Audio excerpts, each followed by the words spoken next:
Attraction follows repeatable psychological patterns that most people unknowingly work against. Understand these principles, apply them correctly, and your dating results will change faster than you think.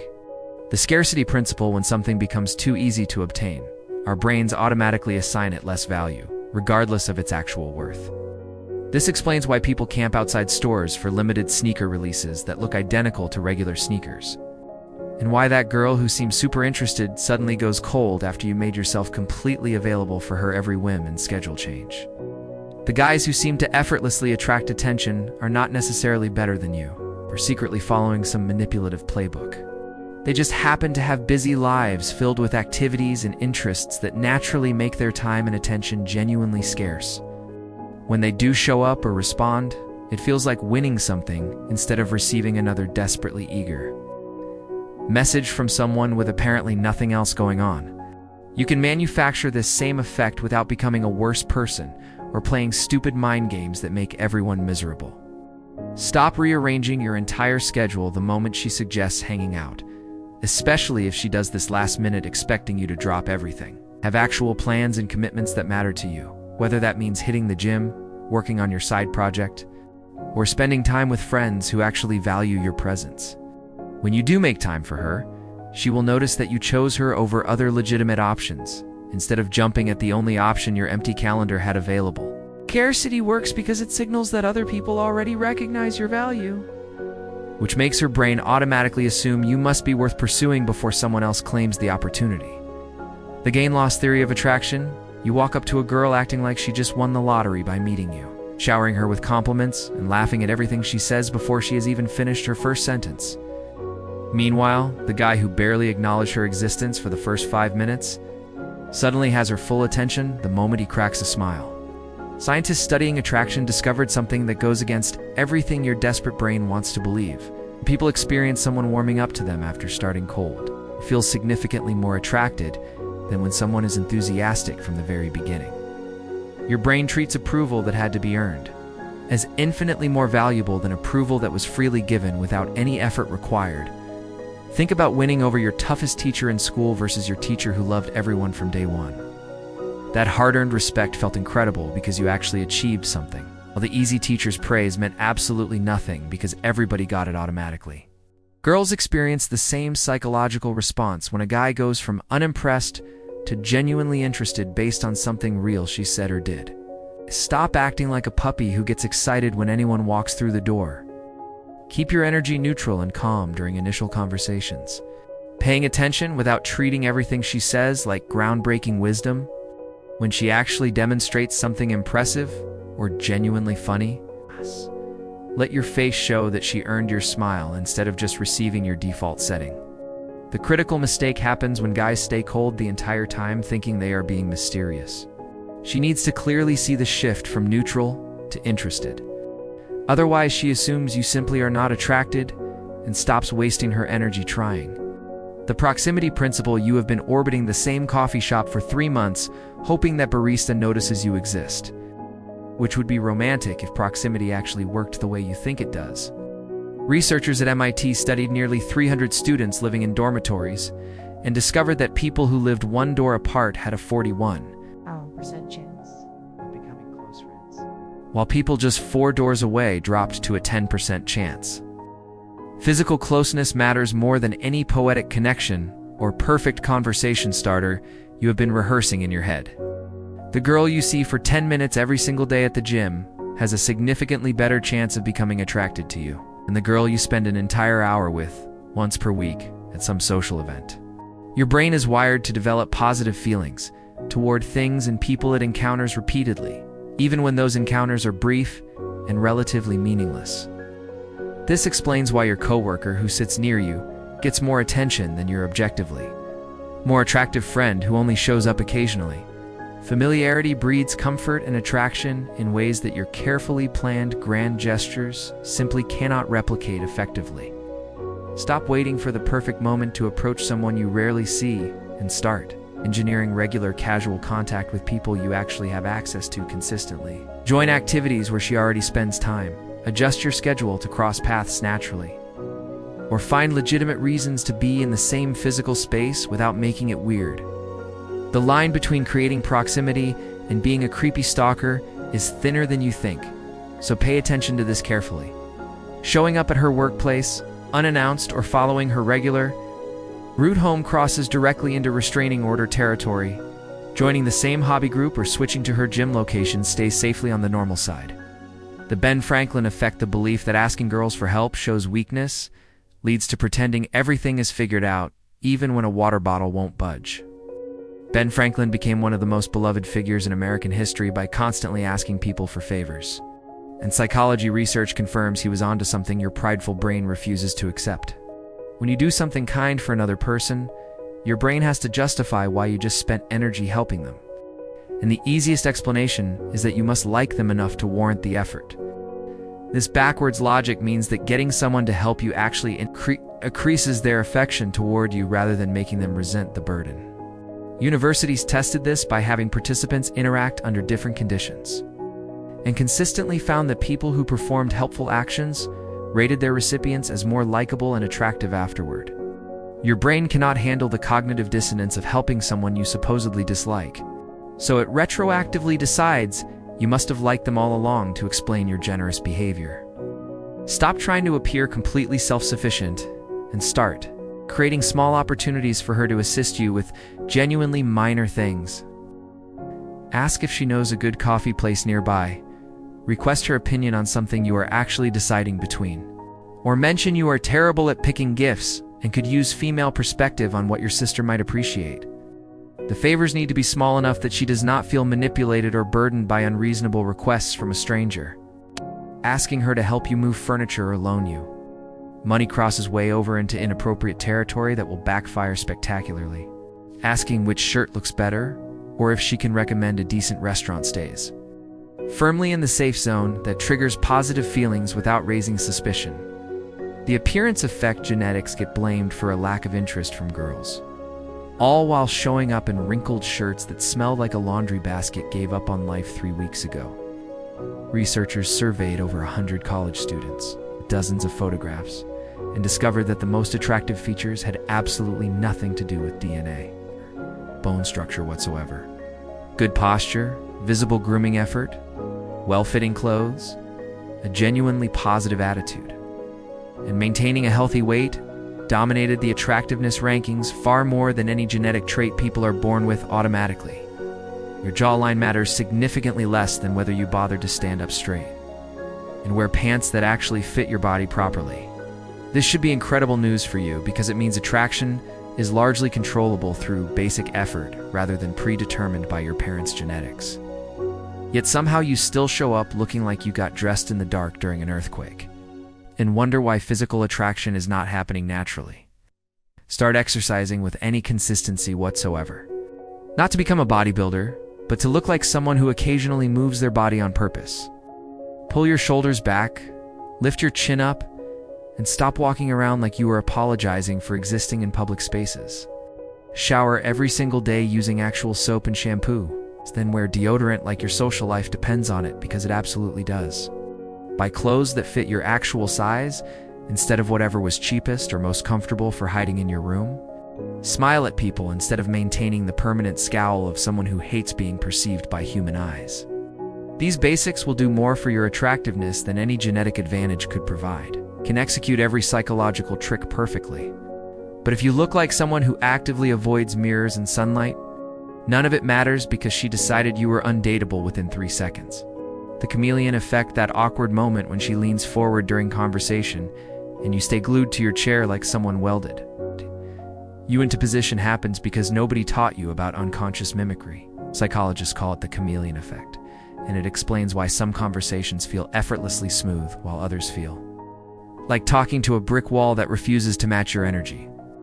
Humans automatically copy the body language of people they feel connected to, creating a feedback loop where mirroring increases attraction and both people end up liking each other more without realizing why. Studies show that people who were subtly mimicked during interactions rated their conversation partners as significantly more likable and trustworthy, even though they had zero conscious awareness that any copying was happening at all. Waiters who mirrored their customers received tips that were YZ8% higher than servers who maintained their own separate energy and posture. Sales professionals who reflected their clients' body language closed deals at dramatically higher rates than those who stayed rigid in their own physical presentation. Pay attention to her body language during conversations and naturally adopt similar positions a few seconds after she shifts into them, when she leans back looking relaxed. Ease into a more comfortable posture yourself, instead of maintaining corporate interview formality. If she uses her hands while talking, incorporate more hand gestures into your own speech patterns without becoming a windmill.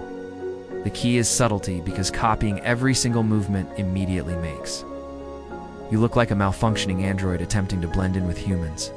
Wait a beat before matching her energy. Keep your mirroring loose rather than robotically exact. And never mirror negative body language like crossed arms or physically turning away.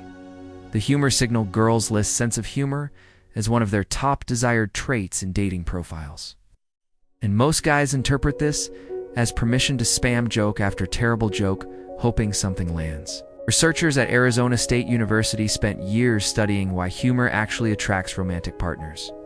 And their findings reveal that being funny signals something way more important than just being entertaining to be around.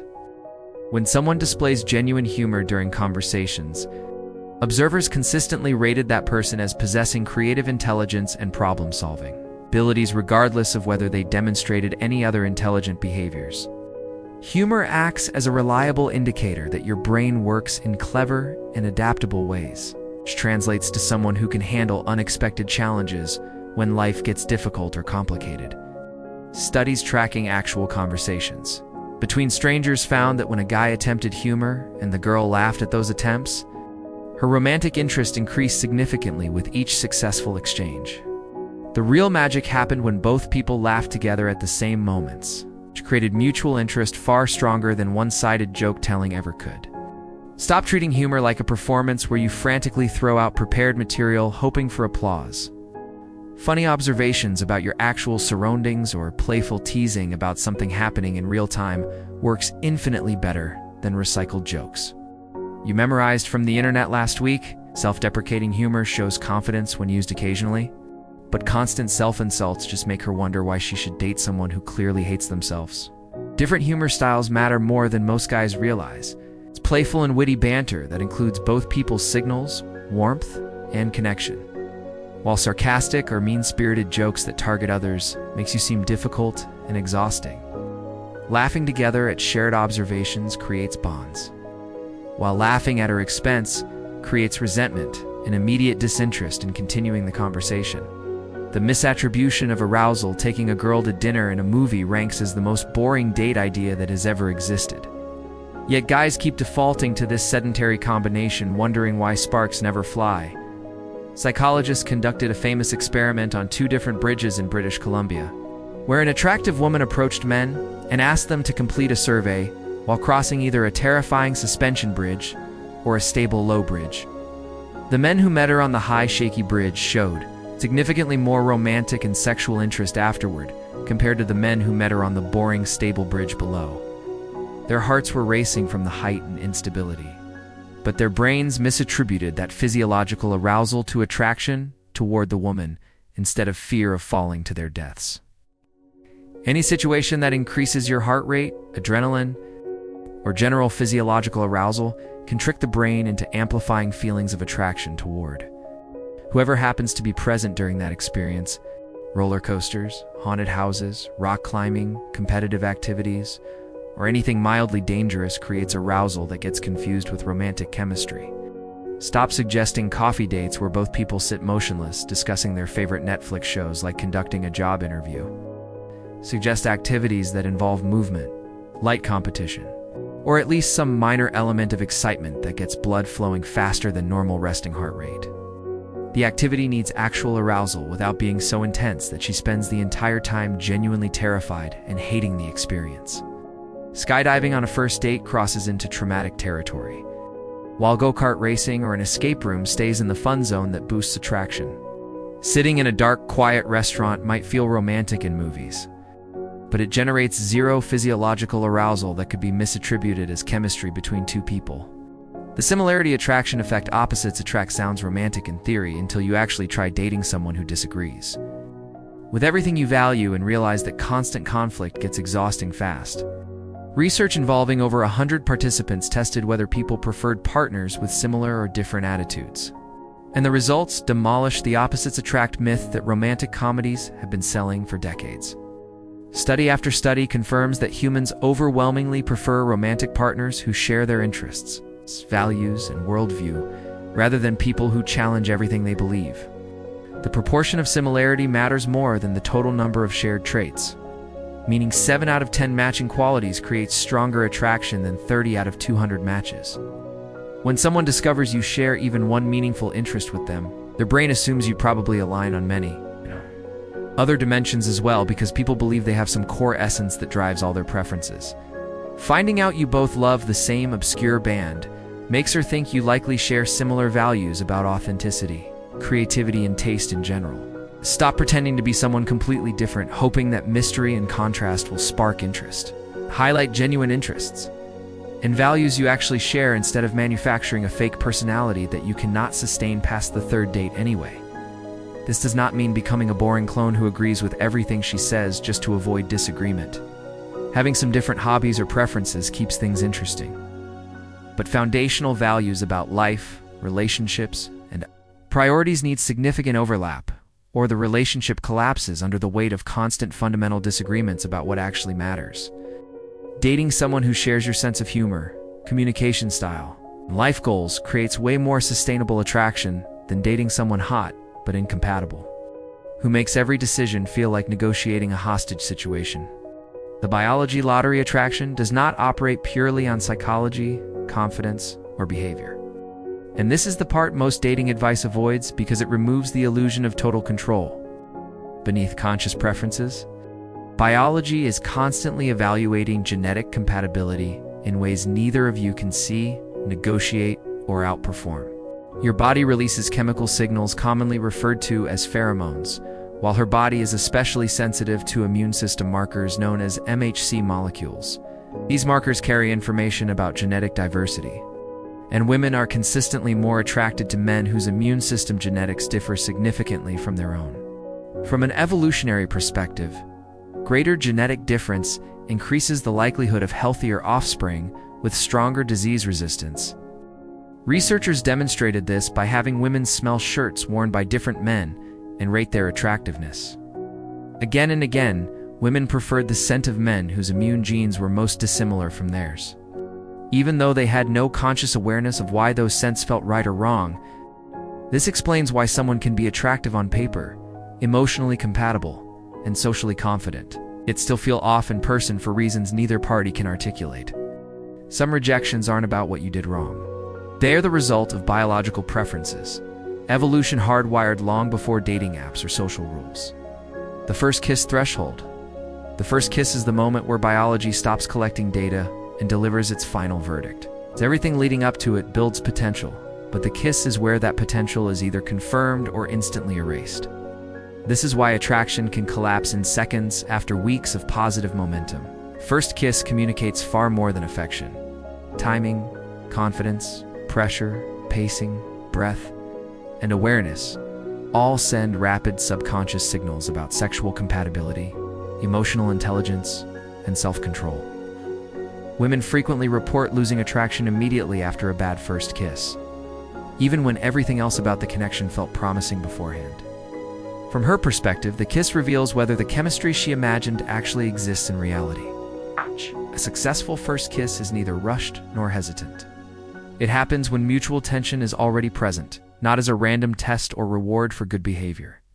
Moving too quickly signals impatience and neediness, while waiting too long signals uncertainty and fear of escalation.